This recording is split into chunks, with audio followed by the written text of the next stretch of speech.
Welcome, Philly, to your favorite sports show, Broad, hosted by Jesse Town and Sam Wilson. They're smart, they're sexy, and they're all Philly. So thanks for tuning in, and we hope you enjoy the show.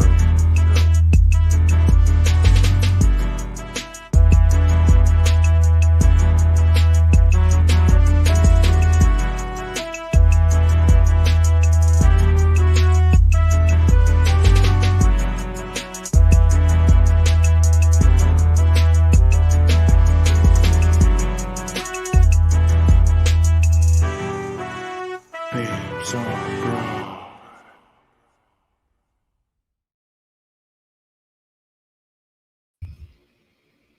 Hello and welcome into week 3 of Babes on Broad, Sixers pregame live.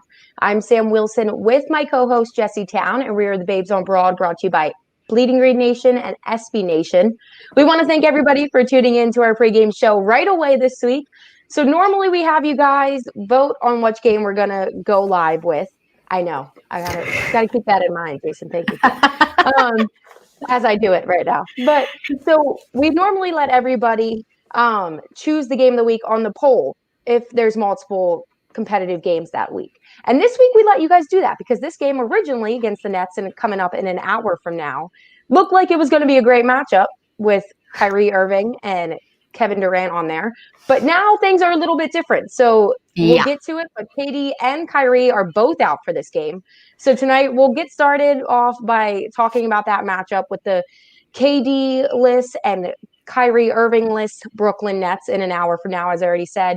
But then we'll get into the rest of the matchups that already happened this week, the one Saturday against the Nuggets. And then we'll follow it up with some predictions and our thoughts on this game coming up, and then prop bets as well. So it gets you guys in. Make sure you're given all of the information. We're giving our thoughts and opinions on this game. We want to hear yours as well. So keep interacting with us on this one. But games upcoming this week, I kind of already hit on it. But the Sixers, so they already played Monday night against the Charlotte Hornets, who they played for their second matchup within the last couple of days. And then last night, in the first game of their back-to-back, beat the Washington Wizards. So now they have the best record in the NBA, 7-1. Who would have thunk it? Me. I would. Actually, Jess, I would say you it's more did of too. a me thing because I don't even remember. It's like 58-14 or 59-14. I think we both had them at similar things like that, and we got really attacked for it. Like, we did. Really only think they're gonna. I had somebody 2 games in trying to at me on Old Takes Exposed. And I was like, guys, it's 3 games in. Too soon. So whoever you are, you're probably not even listening because you don't even know us. But just know. Here's the thing. Here's the thing. I still firmly believe the Sixers are the best team in the NBA. Joel Embiid is your MVP. Ben Simmons will be your Defensive Player of the Year. You've got your Sixth Man of the Year in Shake Milton, your Rookie of the Year in Tyrese Maxey, Coach of the Year in Doc Rivers, and Executive of the Year in Daryl Morey. I have no objection. And I'm not wrong. I mean, I might be wrong on some of them. But right now, that's what you're seeing from this. No, they're playing like it. And that's what's so exciting about this team right now. Right. And it's a lot of fun. And especially after, night 1 of the NBA, obviously you watch the Warriors and the Nets play, right? So it should have been this really, exciting game with obviously KD and Kyrie, but also, Clay and Steph. So Clay gets hurt before the season starts. And obviously the Warriors are the worst team in the NBA is what they look like right now. I mean, Steph is still Steph doing his thing, but the rest of them, yikes. So, I mean, it's awful to watch what's going on. It makes me so sad for Steph because he's going through it right now. But you looked at this Brooklyn Nets team and you thought, oh my God, like, how is anybody going to be able to beat this team? They're beatable with or without Kevin Durant. Obviously, he's not played the last couple games, but they're still beatable. And what's going to be crucial for that is, I mean, the way that teams can defend, and the Sixers right now are the best team in terms of defense in the NBA. Yeah, no, I agree 100%. And that's what's so interesting about kind of really this whole Eastern conference, if you think about it, the way that you said it, there are some teams, I mean, granted, it's cut short this season, but it's still a long season. And we're pretty early off. I mean, they played 8 games, the Sixers have. So it's interesting to see that there's not really that one dominant team. I mean, we saw the Bucks get upset. We see everything that's happening with the Nets. We've seen the Heat. So there's not one team. And the same with the Sixers. I mean, yeah, they're on top right now. But there's definitely, it's too soon to think there's some kind of powerhouse that's unbeatable. You know what I'm saying? Absolutely. Absolutely. And you're absolutely right. I mean, things happen, especially even though it's a shorter season than usual, things happen in a 72 game season, right? Like they're going to be outliers of what the team is actually capable of. The Sixers getting blown out by the Cleveland Cavaliers on the second night of a back-to-back without Joel Embiid comes to mind. The Miami Heat, I think, lost by 20 that night to, who did they lose to? I think they lost by 20 to the Hornets that night, or the Nets lost by 20 to the Hornets that same night. The Bucks got upset that night. Yep, the Bucks lost to the Knicks, and it was all by like 20 points or more. It happens regardless, right? So that's not the issue, but the difference is, and this is kind of the argument right now is, okay, well, who have the Sixers played, right? Like we're 8 games in, who have the Sixers played? The difference there is, think about this team over the last couple years. The biggest threat to this team was lottery teams. Like the biggest threat to the Philadelphia 76ers was teams with no one on them. Was Davis Bertans of the Washington Wizards was the scariest person to the Philadelphia 76ers over the last couple years. So right now, they're beating teams that they should beat and beating some of them handedly, like being able to sit some of their starters in the fourth quarter for most of these. Coming down to the wire against the Washington Wizards are probably a playoff team this year with Bradley Beal and Russell Westbrook, right? Like they're not a great defensive team, but obviously, as you can see, they can put up points. It happens. So yes, I know the argument is, well, who have they played so far? And that's fine. But in a season that's this long, these types of wins are important because if you drop a game here or there to the Miami Heat or the Brooklyn Nets or the Bucks, obviously it's concerning come playoff time. But in a 7-game series, things are different than one game here and there. Someone might be out here. Someone might have turned their ankle in the second quarter. Like things are definitely different. And just go off that real quick. One, like you said, we're beating lottery teams. That shows the difference of this team. And last night's game was a huge proof that this is a different team. And the fact that they went down and they still, Bradley Beal, they let him get his points early. They held him to 3 in the fourth quarter, and he still ultimately scored 60 in the game. He went off, but it was more so in the earlier part of the game, and the team rallied behind, picked it up in the end, and held off to get the win. That's something we never saw. That's so new. Figuring out what needs to be done to be able to get the win in close games, like being on the seesaw, always gives you it's so unsettling to be doing that, watching the Sixers play. But I think that's a little bit of PTSD from what we've seen over the last couple of years. It's so scary sometimes, but the way that Doc Rivers has this team set, and again, still early, but the way that they've been moving so far, the chemistry that they've developed so far is extremely promising going forward. And, I think last night I did actually have my first gripe with Doc Rivers in that I couldn't figure out why he didn't switch Ben on to Bradley Beal at any point in there. I guess he liked him roaming around the other couple guys. And it's one of those, like, Bradley Beal's going to get his, make everyone else beat you thing. Maybe, but that was my only issue. But again, Bradley Beal, my brother just kind of mentioned it on our Instagram, another 1,000,000-point loss for Bradley Beal. That's what he does. He scores a lot of points, does really good things for me in fantasy basketball. That man had like 83 fantasy basketball points last night and still lost to the Sixers. What more could you ask for? No, and you're exactly right. So we said already that things happen in this league. So let's get into the injuries. Furkan Korkmaz still out. He should be reevaluated by the end of this week sometime, and then we'll get an update on him. I don't know if officially Mike Scott, is he still listed as out today? I knew he had a knee strain. I'm not sure. I think maybe I didn't see that one. If he was still out or not, I'll have to double check on that. He's missed the last 3 knows. Let us know. He's missed the last 3 straight games due to that knee strain. If he misses tonight, it would be 4, obviously. Seth Curry was questionable, but now he is listed as out due to ankle soreness, which kind of makes sense to me just in the fact that even though he's on a hot streak, you have that game Saturday at 3 against the Nuggets, which is also going to be a great game, probably going to be the biggest game this week because of all these injuries. But it also doesn't hurt you. Get a confirmation. Mike Scott is out. Confirmation from Instagram. I figured he would be, but thank you. And then, so Seth Curry, it sucks because he's on a hot streak, but it's not going to hurt you too much with KD and Kyrie also out. Terrence Ferguson is out also due to personal reasons. That's technically Kyrie's reason for being out. And then KD, if you didn't know, was out due to COVID protocols. So, yes. You never know what's going to happen. This game went from being the first really big game for the Sixers to an extremely lackluster, nationally televised. I don't know. Nobody could have predicted what was going to happen with yesterday, and that's most likely the reason that Kyrie is out. And we did get a comment up here that says they look better with Furkan Korkmaz out of the rotation. I'd keep him out even when he's back. We don't miss him. Matisse needs the minutes. I couldn't agree more. No, that's something we brought up since the beginning was just how much Furkan really, I mean, obviously he was a big piece in the Brett Brown era, but it was how he was going to fit in the Doc Rivers era. You know what I mean? Because he shouldn't be as big of a piece as he was. We didn't think, at least. Right. And so especially with his defense, I can't. I can't. So it's one of the things that will be interesting to follow up with this season to see if Doc goes back to that or if he leans more to Tease.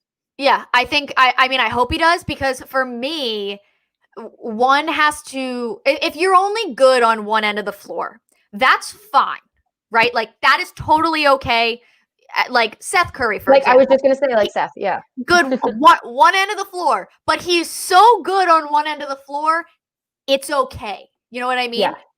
Furkan Korkmaz is not good enough on any end of the floor to be as liable on the opposite end. And it doesn't even matter which one we're talking about, right? Like, he's not good enough on the defensive end to be a liability on the offensive end, as he is sometimes. And he's not good enough on the offensive end to be a liability on defense. Just not worth it. Matisse is good enough defensively that when he's not necessarily giving you points, which I mean, he's starting to get into the rhythm, feel the rhythm of the offense a little bit better. That is encouraging. And I'm more willing to see that than Furkan Korkmaz. And you saw that last night with his defense at the very end, you know, and on that last inbounds play with Bradley Beal. I mean, Bradley Beal's red hot, and Matisse Thybulle does just enough to be able to make sure that the Sixers can secure that win. I agree. And I think this one up on the screen right now is a great point. They needed Furkan last year because they didn't have a shooter. So they kind of had to give up that.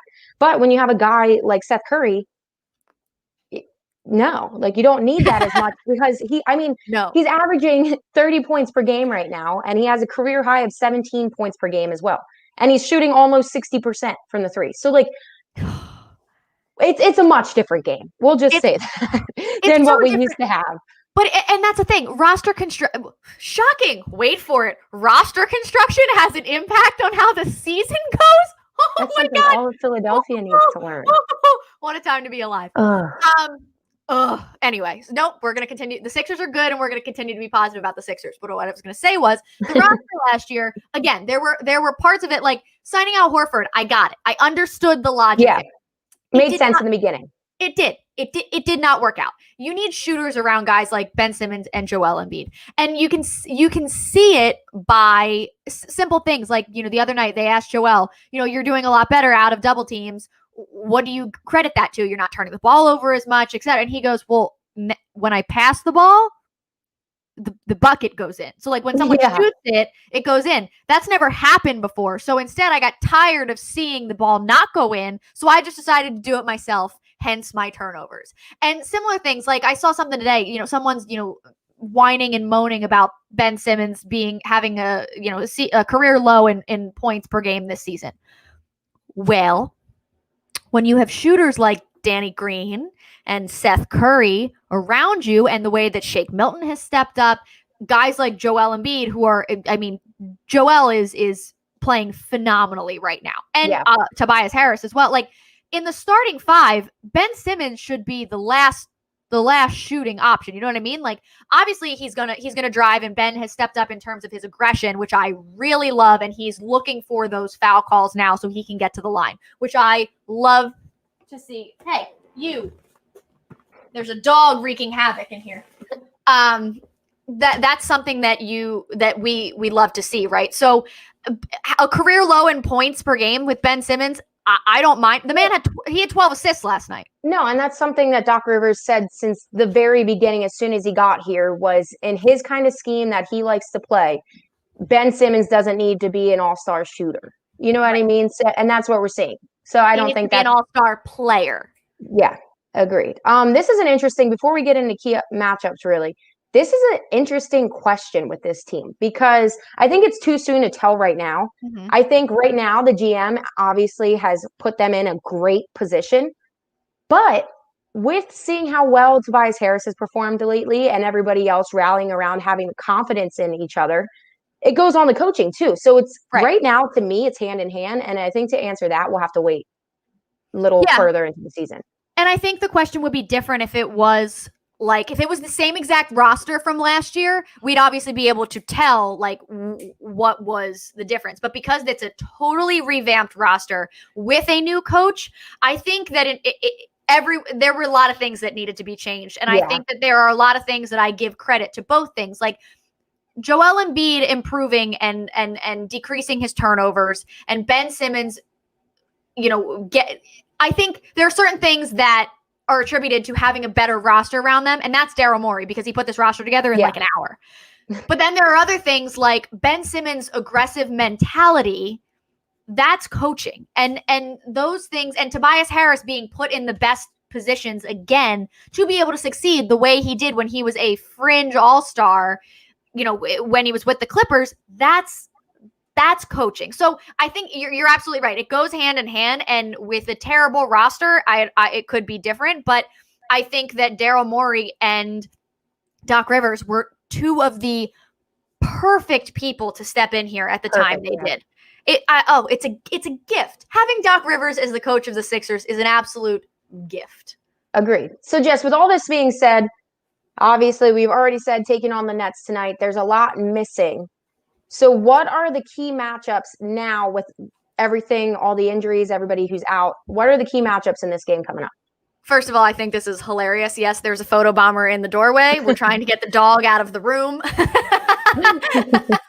just thought that was really funny.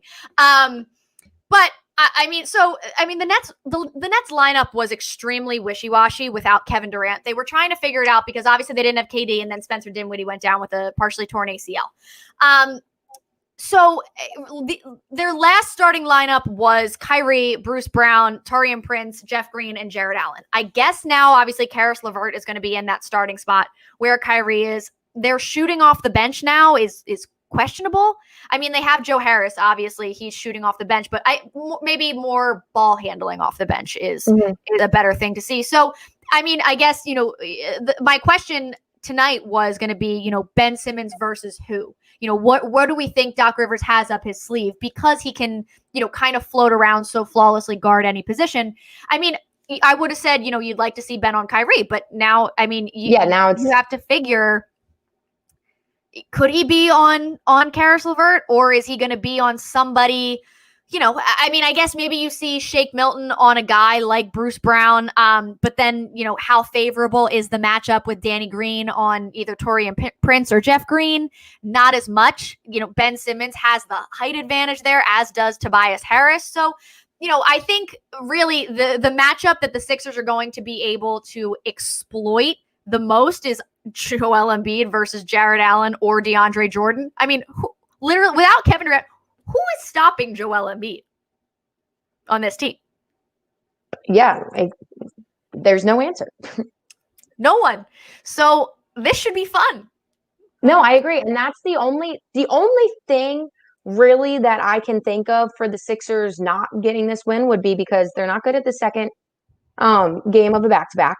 And then, so hopefully they just hold up there, and I'll get into that for our keys of the game and stuff. But Maybe there might be a little confusion in the beginning just because the Kyrie news came out later and they Right. already kind of had this jumbled roster.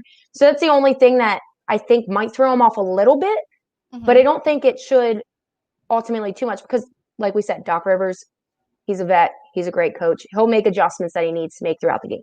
Right. And I think one of the biggest, I mean, the most concerning thing last night was the wing defense from the Sixers. And obviously the Nets are a team that can hurt you from that kind of way. So that's something that's a little bit concerning going into tonight. I think that needs to be addressed and needs to step up. Someone mentioned that they think Nelly can stop Joel Embiid. So there's that. But this is an interesting point. Obviously, they're not playing at home tonight, but can you imagine this team with fans behind them with the way that Seth Curry was shooting threes last night? Oh. Can you imagine? It'll be electric. I just wish. I can't wait. Soon, please. One day.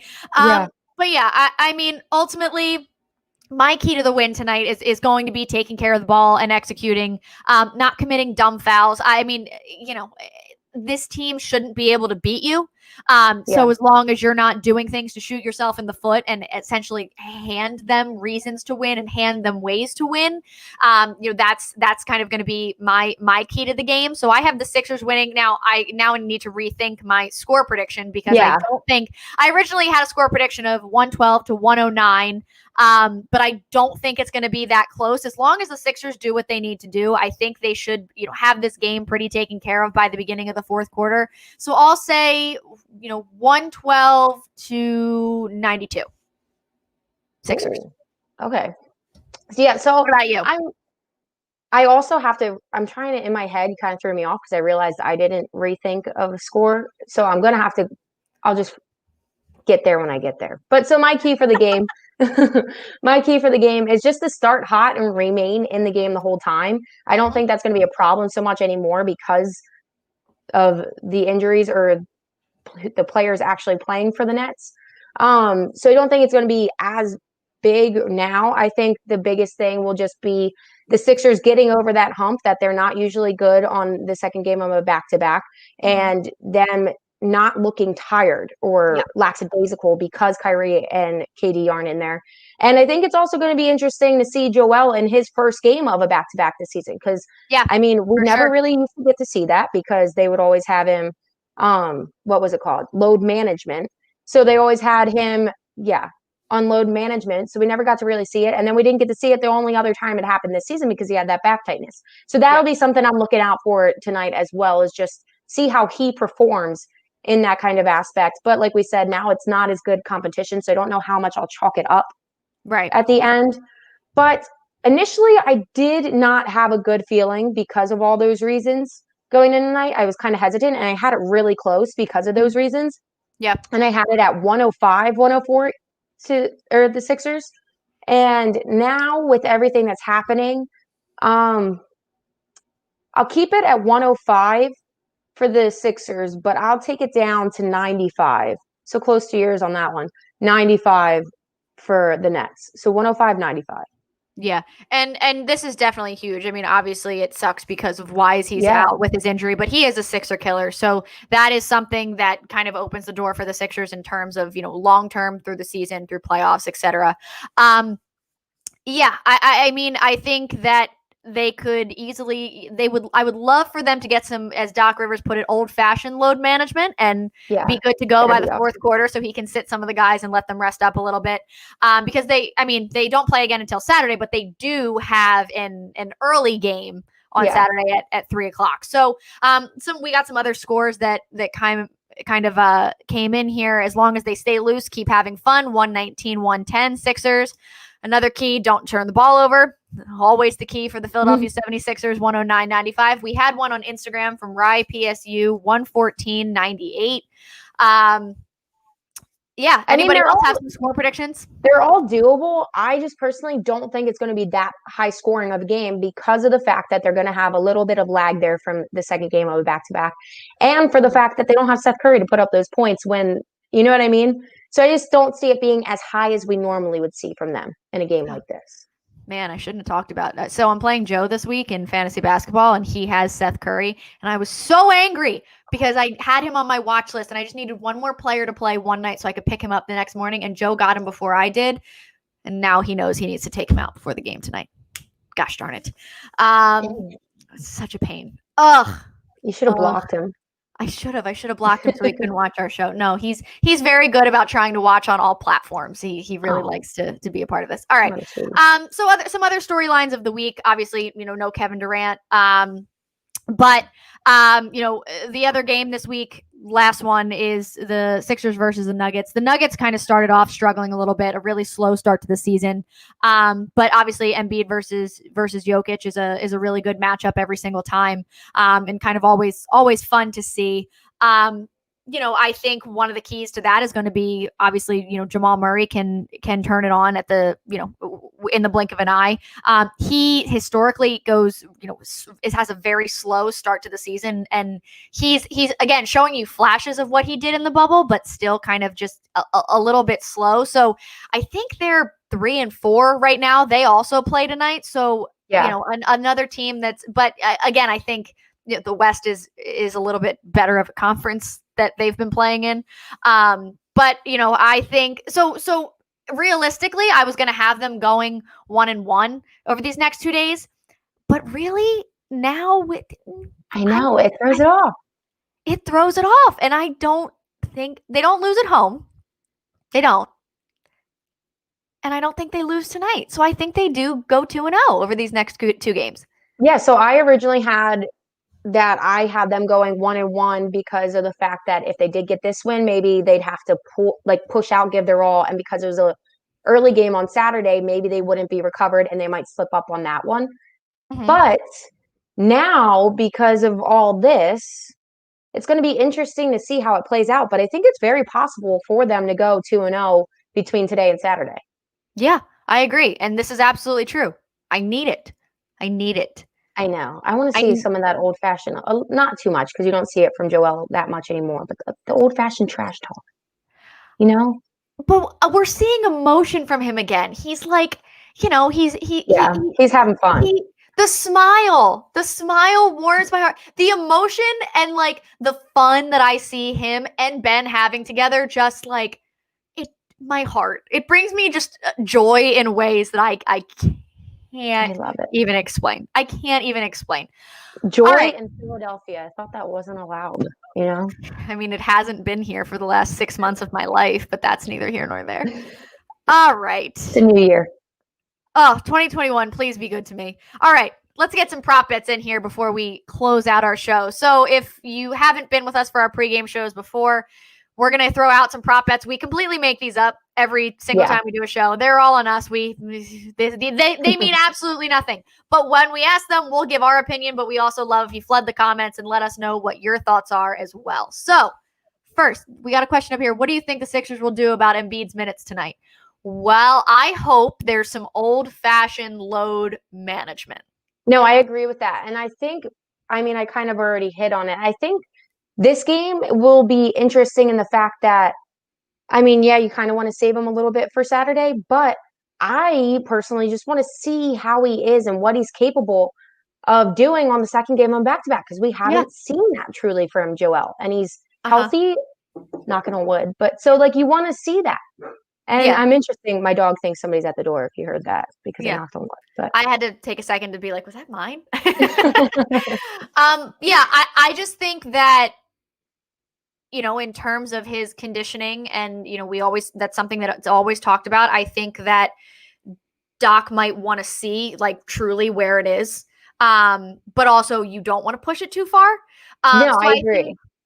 When Doc takes him out, I think he might keep him out for just a little bit longer, as long as, maybe we'll see someone like Tony Bradley tonight a little bit more, just to give Joel a little bit of extra rest here and there. And again, hopefully he's able to kind of sit down for the majority of the fourth quarter. That's my hope. So that's a great point. Not necessarily having him cast it out for the fourth quarter, but I get it. But so not necessarily just pulling him out of a whole quarter, but just extending his breaks a little bit more here and there. That would make sense. If he does sit for the fourth quarter, though, don't tell the New York Giants. Don't let them know. They're going to be like, first the Giants, now the Nets. Oh, I hate everyone. All right, prop bet time. Who hits the well, now I have to change. Well, all right, we'll just change one. Who hits the most threes tonight? Tobias Harris, Danny Green, or Shake Milton? I'm going to say Tobias. I think, I don't know, though, actually. Maybe Danny will step up and be the shooter. But Tobias has had a great – I'm going to go Tobias. He was my initial person that I went to. Stick with your gut. I'm going to say Tobias. Yeah. Stick with your gut. I am going to say Shake Milton. I think Shake Milton – he's like been – he needs a game, right? Like he needs one. Yeah, and it's an opportunity right now. All right. Yeah. I mean, now because I guess he's the first one to go into the starting lineup. So we're going to see him tonight and we'll see a little bit more from him. And we need that from him tonight. So, and we've got another one. Someone agrees with me. What a time to be alive going Shake Milton. I like it. Yeah, I think that could be interesting. That's going to be so good because we literally just had on the spot. You threw him in there and that'd be awesome. I was looking at it and I was like, man. I was like Tobias Harris or Danny Green. That's not fun. Like that's not fun to talk about. All right. Who steps up for the Sixers in these next two games? So to finish out week 3, who do you think steps up for the Sixers? I guess it would be Joel. I feel like it's just so cliche because I feel like it's always Joel. But I think that tonight we'll see a big game from him just for the fact that I keep saying the second game of back-to-back. And then Saturday he's got Jokic. So I think, yeah. I'm going to say... I think I have to go with. I was gonna say I have to go with. I wasn't gonna say Embiid. I was gonna say someone different, but I think I see. This is where I was gonna go. I was gonna say Ben Simmons, but I think that it needs to be Shake Milton because without Seth Curry, Danny Green has that little finger issue, which I mean he's been fine, but. I mean, without the guy who has been the sharpshooter right now, Seth Curry is on a freaking tear. That man is on fire. They're going to need someone to step up into that and to be able to hit those shots. And I think Shake Milton has improved his defense enough that I think he can be the one to step up for them over these next two very important games. No, I like that. My only thing is I don't know how serious Seth Curry's injury is because it is just ankle soreness. So in my mind, because he was questionable until pretty late today, in my mind, it was just because KD and Kyrie are out. They were like, yeah, we'll sit you and we'll save you for Saturday. So I think that really depends on that. Yeah, I think that's a good point as well. So who tonight do you think scores the first points for the Sixers? Joel? I'm going Ben Simmons. I was right last time when I said Ben Simmons. I'm going to do it again. I was so excited. It happened, and I was like, wait, I said that. I know. I texted you. I was like, wait, isn't that what you said? I was like, yeah. I think but I think this is what this means, right? Like this is another chance so if Shake Milton is not in that second unit, Tyrese Maxey has to be the one to step up in that second unit. Yeah. So maybe we see a little something. The concern about him not being able to win Rookie of the Year was he wasn't going to get enough minutes. Yeah. And I think that, unfortunately, the thought process is a guy like LaMelo Ball will win because he's a starter and he's playing well. He is. But I think that ultimately someone like Tyrese Maxey is just a better all-around player or could be a better all-around player. So I think that, when he has these opportunities with several injuries that he needs to be able to step up, he needs to take advantage of them. Yeah. Over under 23 is taken by the Sixers tonight. Total. Not made, taken. I'll say under. I'm going to go over. I think they're just going to be ridiculous for no reason. Bowling. All right. Over under 5 fouls for Jared Allen. Under. Someone agreed with me on the over. Oh, a lot of people agreeing with you. What a time. The over? Wow. Maybe, you know what? Because everybody's positive. I love it. I'm going to say he fouls out. I know I was you so say it every game, and I was so close with Aaron Baines, and it was only because they took the starters out at the end. He would have. Yes. Good call on your part. You're right about that. Because I didn't even factor that in. I was like, oh, he didn't foul out in my mind. But you're right. He had one foul left. He had 5. He was so close. I was so ready. He had 3 by halftime, and I was like, oh, it's coming. No, I think Jarrett Allen 100% fouls out. I think Joel gets close to making both Jarrett Allen and DeAndre Jordan foul out. I think he gets close on both. Either one fouls out or both of them finish with either 4 or 5 fouls. What's your theory behind it? Just because they're so undermatched, they're going to have to just try whatever to contain him? They can't stop him. They can't stop him. All they're going to do is foul him. And here's the thing. If they're going to try to stop him, fine, and they're going to foul him, and then Ben Simmons is going to try to do his thing, and then they're going to foul him, and then they're going to have to just get out of the way because otherwise they will have no one over the height of 6'8" to try to stop Mr. 7'2" Joel Embiid and 6'10" Ben Simmons. It can happen, for sure. It's not outlandish. I would just love to see it happen. It'd be so exciting. Who is your star of the game today on offense? Offense. I'll go with my most threes, and I'll say Tobias. I'm going Shake Milton. I'm going to do it. You have to ride that wave. Yeah. I mean, I feel like it would be wrong of me not to. Who's your star of the game on defense?